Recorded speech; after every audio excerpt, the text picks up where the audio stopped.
When Georgia's first people looked east 5 centuries ago and saw the first invaders from Europe, the first words they heard were in Spanish. While the mapmakers of northern Europe still saw monsters off the Georgia coast, the soldiers and priests of Spain were building forts and missions on the land they named for the natives, Wali, bringing their kind of civilization and their language. James Oglethorpe and his British troops, also immigrants, drove the Spanish flag from Georgia, but not the Spanish presence. When American soldiers fought each other more than a century later, hundreds of men with Spanish names enlisted to fight for their Georgia homeland. The sailor Michael Usina began the war an infantryman and ended it captain of a privateer. In Savannah, the Silva boys, James, Alexander, and Emiliano, signed up together in May 1861. Emiliano rose to sergeant major and would later become a city clerk in Savannah as new waves of immigrants from Europe added their muscles and brains and cultures to the national mix. In 1917, when Americans took up arms against a European foe, nearly 20% of the doughboy draftees were foreign-born. Atlanta became the focus of a radical military experiment. At a training camp on the city's outskirts, Army officers came up with an idea to organize the immigrants by nationality and teach them not in English, but in the languages they knew best, a system called simply the Camp Gordon Plan. Now, the airplanes that land where those troops once trained fly over suburban neighborhoods that are home to many of the new Georgians. In and around Atlanta, immigrants from Asia and Latin America have turned stretches of Buford Highway into a polyglot jumble, a touch of the exotic for older residents, a touch of home for the rest. The latest census finds Latinos make up nearly a quarter of some northeast Atlanta neighborhoods, entire towns transplanted from lands many still long for. The 1990 census counted just under 109,000 Georgians who called themselves Hispanic. Last year's official tally was more than 435,000. That's 5.3% of the population, and that's just from people who filled out the forms. This notice explains your answers are kept confidential. My figure is closer to 10 or 11%. And close to about a million people, a million Hispanics in Georgia, give or take a few. Everybody in the state is being touched by Hispanics one way or another. They've been there, but we didn't notice because they weren't calling us. We didn't have to, we didn't have to go out and talk to them. I noticed that there was a growing Latin American population, but I had no earthly idea that it had reached the proportions that it has till I walked in that school. That increase of just under 300% in the 1990s means almost every Georgia county now has Latino residents. Maybe before they knew that the Latinos were here, but as they used to say, Georgia was black and white, and now we say Georgia is a rainbow. You see people from different colors and backgrounds and cultural ethnicities. But in Georgia, Hispanic or Latino mostly means Mexican. People like artist and retired diplomat Teodoro Maus. And I don't think I would be exaggerating if easily it's 70% of the population. Conyers mechanic Hector Villanueva. The way of living in the United States is so different from our countries. The culture, our culture is completely different. Dalton carpet mill worker Miguel Huerta. Yeah, it's changed a lot. Deering human resources worker Rosalba Vasquez. It's pretty different from Mexico, because I know if Mexico, I won't have a job like the one I have right now. And her brother, plant nursery supervisor Juan Vasquez. It's because we want work. We do not come to take the job from the American people. We come to get the job they don't want to do. A lot of people have talked about industry, quote, bringing Hispanics here. We really haven't brought anyone here. The opportunity has brought them here. We've got this proliferation of jobs. So as a result, Hispanic folks, and we've got labor shortages. So Hispanic folks are moving into that niche. And boy howdy are they moving into that niche. Many move from other countries, and increasingly from other states, to take often dangerous jobs in construction or find work in agriculture. factories, homes, and offices. They are also radio announcers and marketing executives, business owners, even university professors. But the new Georgians also bring new challenges to the state. Among foreign-born residents nationwide, the Census Bureau finds Latinos generally have the lowest education and the highest poverty rate. Many of them live in conditions that are not adequate. They're not healthy or safe. So their children are exposed to many dangers and threats. Plus, the family cannot strive in an environment that is not suitable for raising the children. In areas where young men gather to wait for day work and often don't find it, their presence can bring crime and sometimes resentment. They have to fight a lot of, I would call the fears of this new group with a strange language and a strange color and a strange history and a strange culture that are coming here. But the measured employment rate has actually been higher than for Georgians, both black and white. And while individual wages are generally low, collectively, Georgia's Latinos have become a tremendous economic force. The buying power of Latinos is enormous. In Georgia, the market's about $4.8 billion, and that's up from about $1.4 billion in 1990. Obviously, that's about a 251% increase. That's just tremendous. I mean, if you look at it in 2001, 1 of every 3 new potential consumers of Hispanic descent. In a word, these new Georgians are Growing. Great. Appreciative. Apprehensive. Thriving. Hardworking. Very beneficial. Eager to learn. Power. Awesome.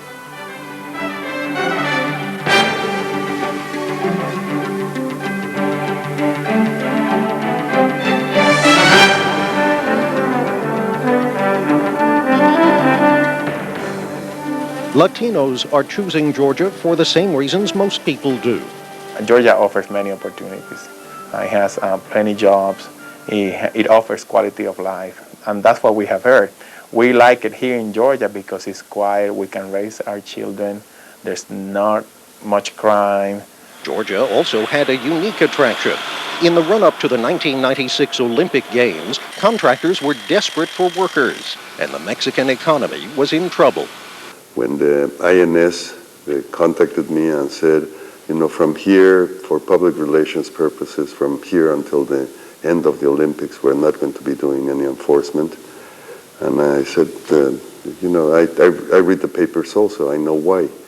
And they said, well, yeah, it's, if you can spread the word that they're welcome and they're not going to be persecuted, followed, taken, we'd appreciate it. And the grapevine worked. Just as Latinos helped transform the face of Atlanta in the mid-90s, they had transformed the very fabric of Dalton and Whitfield County.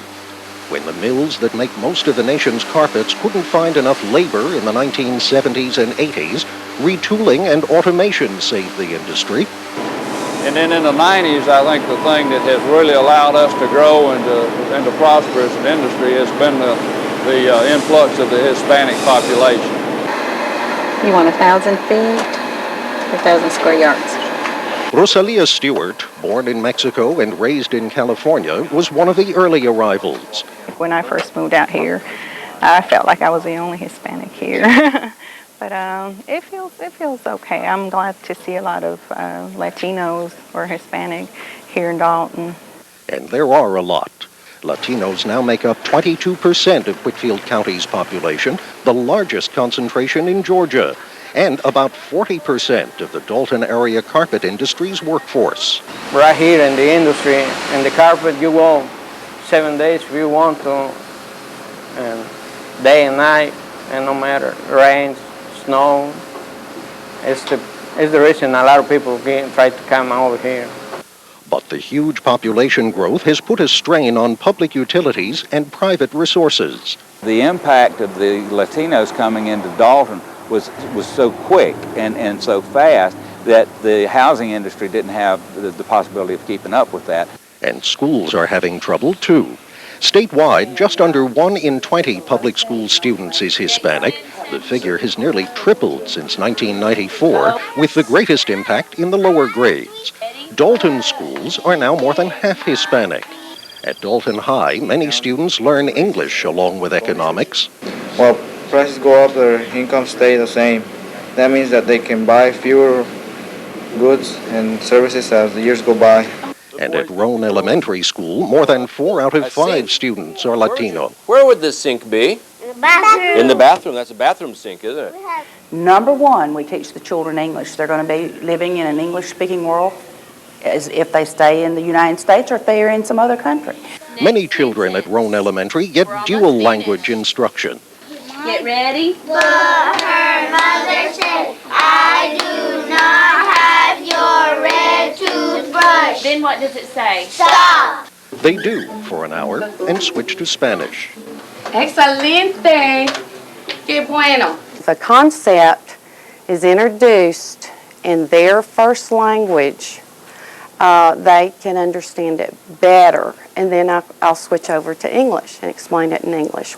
In 10 years, enrollment in Dalton's English for Speakers of Other Languages program has risen from 70 students to more than 1,100. No matter how much you prepare, it seems like at the beginning of every year, when you think you have a handle on the certain number that's going to arrive, you get a whole new class of students, or 2 or 3 classes of students. More than 25,000 Georgia students were in ESOL programs this past school year. State spending in that area has more than quadrupled since 1995, and the budget request for fiscal 2002 is nearly $48 million. State educators estimate only about half of Georgia's Latino students are fully fluent in English. And for immigrant families everywhere, the pressure on children isn't just academic. It's almost like they lead a dual life. They lead a life at home that is very common to what they left in their country. And then they come to school and they realize after they're here a few days, they look around and they say, well, what do I need that I need to fit into my new culture? I want you to take these pieces, I want you to make it into the United States. But in Dalton and elsewhere, fitting into the new culture doesn't mean abandoning the old. For children who do speak English well, there's often pressure not to forget their parents' language. Because sometimes I don't know how to say it. It's really hard to say in Spanish. 9-year-old Monica was born in Mexico. Her 8-year-old friend Ashley was born in Atlanta. Ashley's parents, both from Mexico, met here, but try to keep her and brother Marco in both worlds. My daughter and my son speak like 2 languages. You know, I like it because it's 2 languages. It's much better. You need to speak Spanish in the home, in the school, and your friends anytime you speak English because it's your language. My mom doesn't even know no English. Doesn't know no English, my mom. So what I have to do, she gives me the phone, and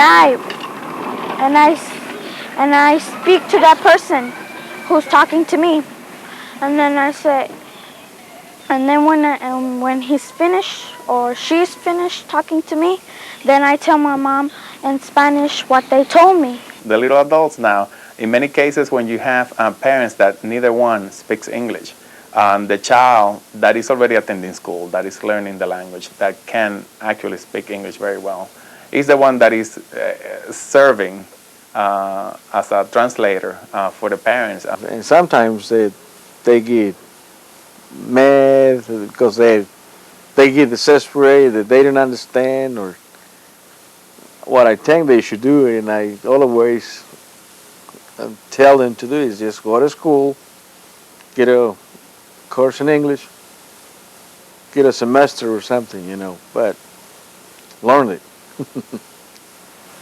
Latino students are beginning to affect higher education in Georgia as well. Throughout the university system last year, just over 2% of the students called themselves Hispanic. That's up from 1.6% in 1995. Georgia Perimeter College has the highest percentage, 3.7%. Georgia Tech and Georgia State are not far behind. Dalton State College, which historically tailors its curriculum to serve the carpet industry, has also added classes to accommodate Latino enrollment that has quadrupled in the last 5 years. And really what we want to do is enable these students to come to this institution to be successful.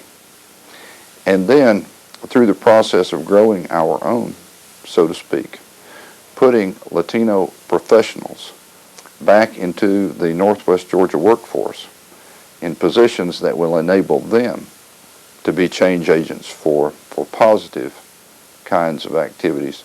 Selfishly, we need to not only get use of the bodies of these new Americans, but also to help polish the minds, and we'll all be better off. Bienvenidos and welcome.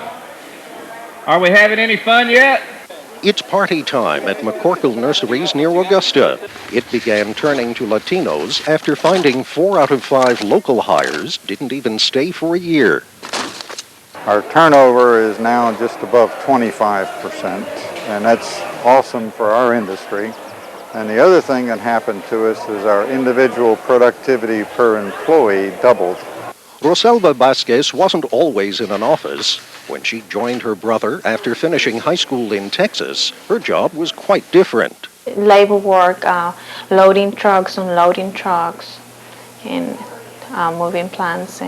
Now she's a translator and human resources assistant. This day, preparing certificates of appreciation to hand out to veteran employees, including her brother. We'd like to recognize Juan Vasquez, 10-year service. Juan.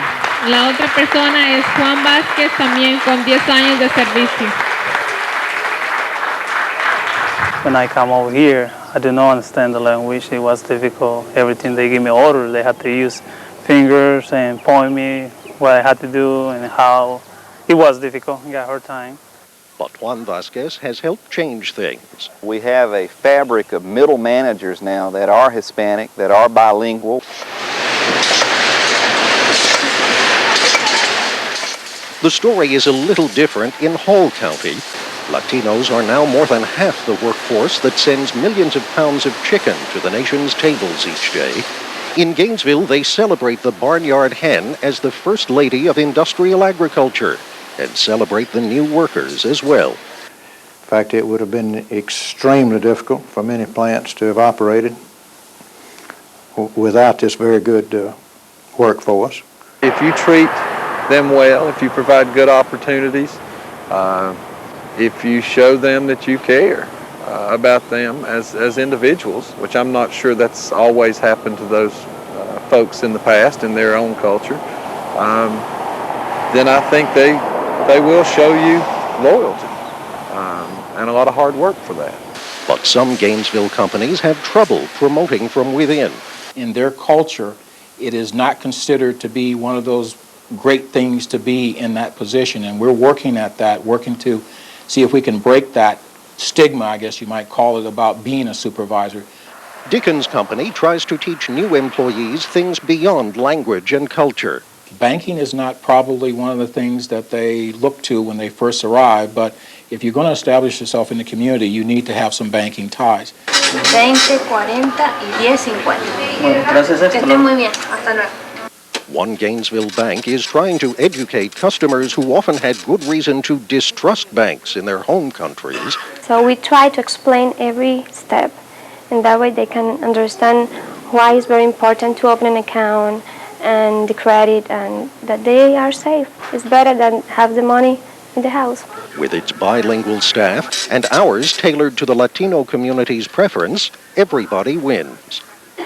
Typical one of our branches, well, this will be our 8th branch. Our typical branches will open about 30 accounts per month when they first open up. This branch has consistently opened 100 accounts each month since September, continues to grow each month.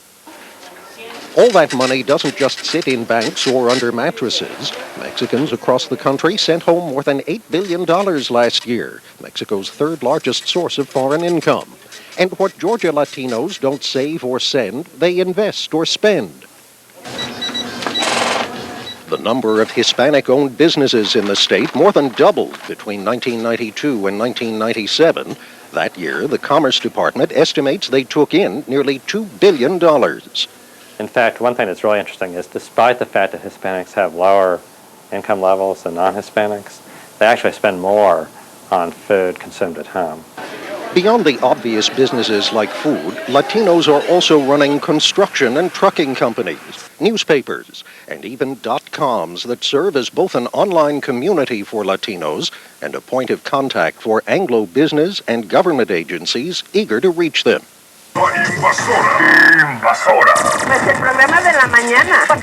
More than a dozen Spanish-language radio stations deliver entertainment and information to listeners across the state and deliver that growing audience to advertisers, including auto dealer Alan Vigil, born Manuel Vigil, the grandson of Spanish immigrants. Advertisers in any language want young men, and what do young men want? Young women, of course. On the Atlanta program La Media Naranja, the average orange, Alberto Alvear takes lonely hearts calls, occasionally from women, but mostly from single male 20-somethings who make up much of the Latino workforce.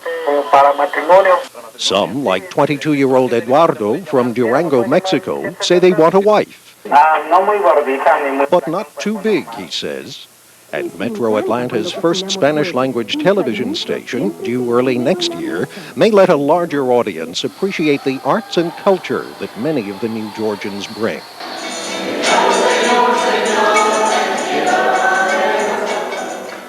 Georgia churches are adding staff and services for people whose religion is often woven deeply into daily life. Some religious leaders are learning new ways to communicate. Whatever the accent, the word is the word. Amén. Otra vez. Amén. Muy bien. I have seen the great need that is to have more professionals that understand the background of the people, the cultural heritage. And that's the key to how business and government can open the door to a population that remains largely isolated, though sometimes by choice. The culture and the communications. Communication. Communication. This is the greatest course in the world today, all right? But it'll be the crappiest course tomorrow if you don't practice. Carlos Ortiz, the son of Cuban immigrants, is a different man outside the classroom. Oye, pero ¿qué está pasando? Alto. In a make-believe town near the corner of hazardous and dangerous, the Georgia Police Academy's director of drug training plays the villain. Usted es arrestado. All right, great. I told you I didn't have a weapon. When you asked me to drop it, didn't have one. That's why I told you. No tengo armas. ¿Por qué? Yo no he hecho nada. Policía, abran la puerta, por favor. It's part of a course called Survival Spanish that teaches the new reality of Georgia law enforcement. Officers from all over the state flock to Forsyth to learn not only how to halt, but also how to help. Dos veces. But when they speak a little bit of your language and you see that they are trying, it's like you feel they're a friend and you can approach them with your problems or with emergency and you feel more at ease with them. Are you okay? Esté bien. Some have waited months or years to take the course. Many start with cue cards. Eventually, practice and personality make the point. Well, it's not all about force. It's also communicating. You're talking about children, innocent people, and not everybody's a criminal, period. So you have to be able to communicate. That's the bottom line. Healthcare is another area where communication literally saves lives.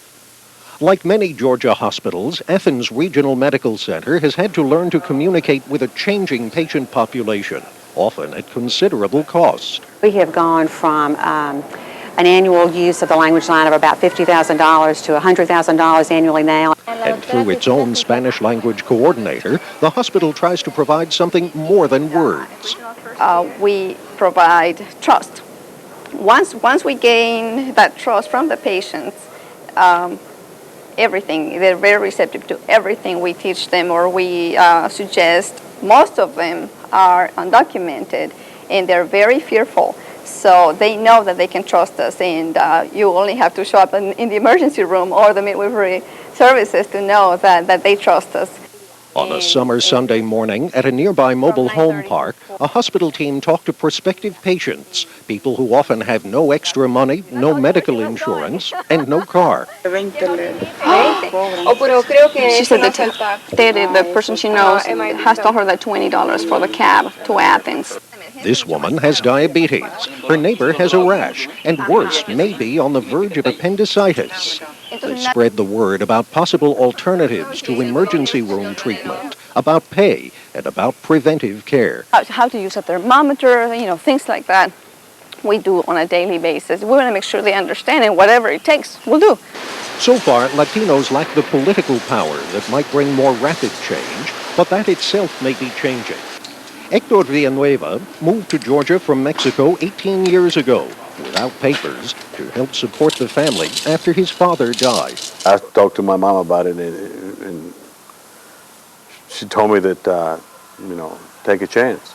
Now he's a U.S. citizen, and when he isn't tinkering with a giant engine or at the bottom of a quarry gassing up his brother's earth mover, this is not the greatest job in the world, but somebody has to do it. He may be at a leadership class in nearby Conyers, learning ways to improve the Latino population's relations with the rest of the community. It's important to pull from your other resources. Or he may be running the meetings of the Lakeview Estate's Hispanic Initiative. Animal control, what you got us on that? The group hears from local and state officials offering solutions to problems of education and transportation. If this program is going to work, you, parents, need to be involved. Like I said, it's a Hispanic initiative, so it's not English. I think it's doing good. Unlike Villanueva, most Latinos in Georgia cannot vote, but their numbers would fill an entire congressional district, and they already affect state politics. This year, legislators debated adding Hispanics to the official list of minorities in the state. Arguments for and against came from surrogates with their own historic concerns. Is it not true that African Americans are still being disenfranchised, and why all of a sudden now we're going to empower another group when you have one group who's in the majority and who has not been empowered? This bill does not place obstacle before the black business community. Instead, it gives another shoulder at the wheel. The bill passed, but the debate is an example of simmering resentment among Georgians of all colors that sometimes boils over. We're actually under invasion. That's right, ladies and gentlemen, invasion. An anti-immigration rally in Gainesville last March was an extreme example. Still, there might be some disparity in the fact that it appears to many African Americans that Latinos have had benefits that maybe African Americans didn't have the advantage of. Industry, the faith community are reaching out to, I say, this group of new Americans, and to that end, it is at least keeping the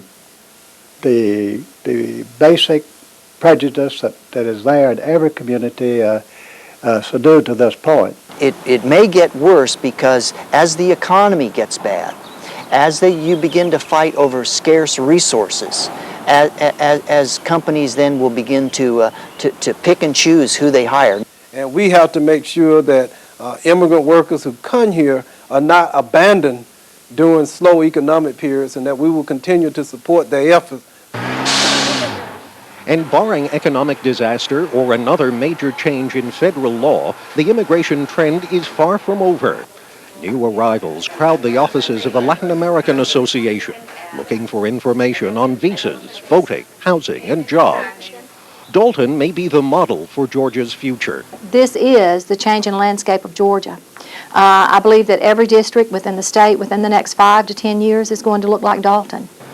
You can vote at 18, and these kids are 11, 12, 13.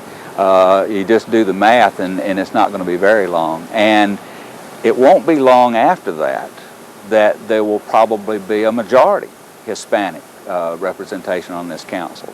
And how is Georgia preparing for the future? with exchange programs like the one between UGA and universities in Veracruz, or the Georgia Project linking Dalton and Monterey, and with more parental participation in events like Roan Elementary School's Family Nights. The same speed, misma velocidad. With education for new arrivals eager for integration into the state's private and public life. You will see more Latinos in public office. You will see more Latinos on commissions and on councils that have decision-making and policy-making powers. And you will see Latinos' issues being more at the forefront because the Latino community is going to feel that they are strong enough, that we are strong enough to be able to do that. Georgia is a great state because of its diversity, not in spite of it. And with government initiatives like the state's new Hispanic Commission. By bringing together leaders in business, government, and nonprofit organizations, we're helping to ensure that Georgia remains attentive to the needs of its growing Latino community. Time alone will play a big part. This very young population, as we speak, are at relatively low steps on their career ladders, at least on average. But as the Hispanic population ages, we'll see increased climbing of those career ladders. In other words, a larger proportion of Hispanics will be climbing those career ladders. That will provide an extra push to buying power over the next decade. Some are here and are dreaming of going back home. Some are here to stay, many. And they just want to be part of the society and they want to be integrated and just be one more American citizen here. ¿Qué hacer? No sabía dónde. Most of all, Georgia's future is in the hands of its people. Oh, excelente, excelente. Migrants got more pizzazz. There's something about migrants. There's something about people who leave home and hearth behind and move to a new area, a new country, to make a new lifestyle for themselves and their kids. Vamos al trabajo. Let's go to work.